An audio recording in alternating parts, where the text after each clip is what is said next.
What up, YouTube? Let's here. Thanks again for visiting the channel. As always, I appreciate it. If this is your first time viewing the channel, I appreciate you stopping by. If you would be so kind, please hit that thumbs up button just for the algorithm.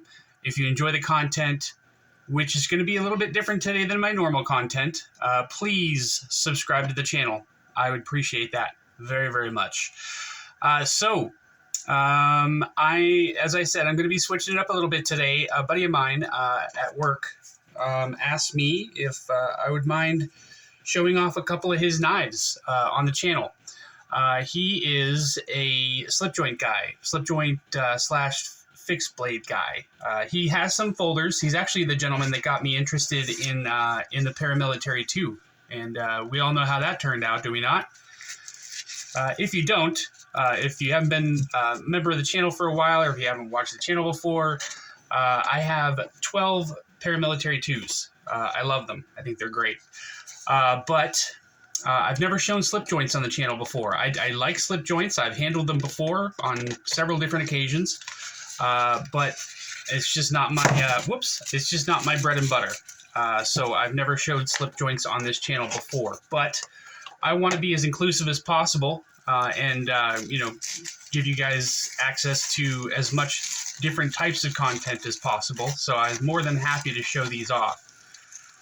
Oh, that's very nice. Very, very nice. So these are two slip joints from Case Knives, which is in Bradford, Pennsylvania, which that's my home state. So that's pretty cool. And I've always thought that slip joints were really beautiful knives. I just never really got into them all that much. And I'm not really sure why. But so these two knives, again, these are Case trappers, and they have two different blades on them. The first one they have here is what they're calling a clip point, and the other one is a what do they call that? It's called a spay point. I guess they used to use these kinds of blades to spay farm animals and stuff. It's got a blunted tip on it so that you don't risk, while you're cutting, you don't risk piercing anything with the tip of the blade. I guess it's kind of the same concept as a sheep's foot. So yeah, just very, very beautiful knives. I've already looked at them. As you can see, the packages were already open. He brought them to work and went out to his truck, and he kind of gave them to me and says, here you go. Just show them off on your channel real quick. Nothing, not a big deal, nothing serious.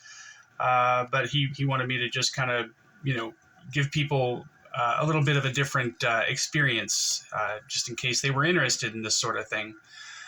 So these are both exactly the same. The only difference between the two knives is that one of them is the handle material is a buffalo horn, and the other one is just plain old bone, I believe.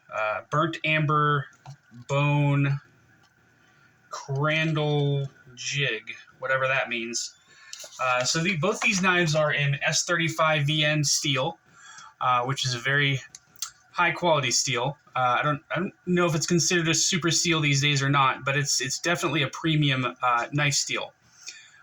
Case XX written on both of the blades here. USA serial number and S35 VN. Looks like good sized blades, and they're very sharp right out of the box. Definitely very sticky edges here. And this one, the amber bone, is very, very nice. I don't know much about these knives, so I can't really speak intelligently about them, but they're beautiful. The bolsters here, obviously stainless steel, and they've got brass rivets holding them into place. These are obviously slip joints, and they're very snappy. The only drawback for me, anyway, personally, is that they don't have a half stop. I actually said to my friend, I'm like, I'd really rather they had a half stop, just because I feel like it's safer. You can see how snappy they are. Very comfortable to hold and use when you have them all the way open. They don't lock, but a little bit of pressure will help them to start to close. And then once you get to the halfway point, normally with other folding knives, you've got a half stop here, which will allow you to close it about halfway, and then it'll have a hard stop so that you don't end up accidentally closing it on your finger. And then you can kind of push it past that point, and then it'll close. It's called a walk and talk. I know enough to say that much about it. This one also has stainless steel bolsters on it. There's no pocket clip. That's pretty standard for slip joint knives. And they've got a spring in here somewhere that holds these plates down. And when you open the knives, it puts tension onto this plate. You can kind of see that it causes it to rise up a little bit. And then as you pull it open, that plate falls back down and kind of locks it back into place. As I said, it doesn't actually have an actual lock, but it's kind of like a double detent situation, only a little bit more robust than that. Between the two blades, I guess I would say that I think that I like the Spay blade a little bit more, and I'm not sure why that is, but I don't know, aesthetically it's more pleasing to me, I guess. Just open this other one with the clip point. I don't know that I'd call this a clip point, but I don't know what else I would call it. It's not necessarily a drop point, certainly not a Wharncliffe. But yeah, these knives are very, very comfortable, very straightforward, simple designs, straight lines, no hot spots or anything like that. And they're just more, they're a little more interesting than normal folding knives. It's not necessarily to say that there's more going on with them. They just look a little bit more refined. You've got the different textures, the different colors, the different finishes of the steel. Like this one here has kind of a brushed finish, and the other one here has kind of a polished finish on the bolsters, which I think is very, very nice for both of them. I feel like the polished finish goes a lot better with this black buffalo horn scale. I don't know if you can call this a scale or not. Handle material, that'd be another word I could use to describe it. And then you've got these gold liners in here. They're not actual gold, but they're colored gold, which kind of separates the blade from the other blade so that they don't mark each other up. And as you can see, it's not really difficult to get them to close, but you definitely have to work to get them to move. So that's, I guess, kind of a safety feature with these.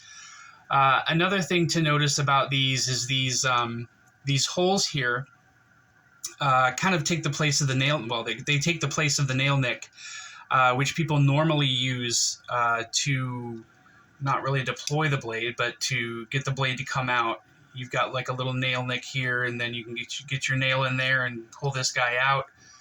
And then, you can just push the blade closed with your finger. You don't use it for closing the blade at all. My friend told me that for one reason or another, they decide to cut holes into these instead of using nail nicks. He said he thinks that might have something to do with, with a bigger blade like this, when you put pressure here to kind of use if you were to have a nail nick, to put pressure here and pull it open, it might cause the blade to move over to that liner, and as you're pulling it out, it might scratch the blade up or something like that. So he was thinking that that's probably why they do it this way. But I guess people that are in the slip joint community, I don't know if that's a thing or not, but he said a lot of people don't really like the fact that there's holes there. They would rather have, just regular nail nicks with these knives. But yeah, these are really, really cool. I like these a lot. If you guys enjoy this type of content, please let me know so that I can try to have these on a little bit more often, different types, different companies, stuff like that. If this interests you, I have no problem whatsoever switching it up every once in a while and showing different things on the channel that I don't normally show. Another nice thing with these is the blades are kind of, I don't want to say that they're textured, but you can kind of see where they're milled. They've got straight lines that come all the way down, and they're very, very close to each other. It just kind of gives it a little bit more of a refined look, in my opinion. And then you've also got a little oval-shaped, badge, we want to call it, like kind of the label on the handle here. Two different kinds that show you that these are case knives. But as I said, they're kind of riveted closed with brass pins. And those, keep the handles in place, and the springs and plates and everything that keep everything where they're supposed to be. I don't think that you can disassemble these to clean them or anything like that. But they look pretty easy to keep clean. Just kind of use some compressed air to blow the junk out of there if you need to, and then use like a cotton swab or something like that to clean out the little bitty spaces there. But this is definitely something I would carry with me on an everyday basis, especially if I'm going, to something that's a little bit more dressy or more classy, wearing dress pants or something like that. This is definitely something a little bit more appropriate for a setting like that, in my opinion. But yeah, these are just beautiful knives that I kind of wanted to show on the channel and give you guys a little bit of something else to look at other than my folding knives here. So I think that's going to be it for tonight. Again, if you guys enjoyed the content, please let me know so that I know that you guys want to see more stuff like this. And I'll definitely be more than happy to do that. But stay up, y'all. Take it easy. Bye.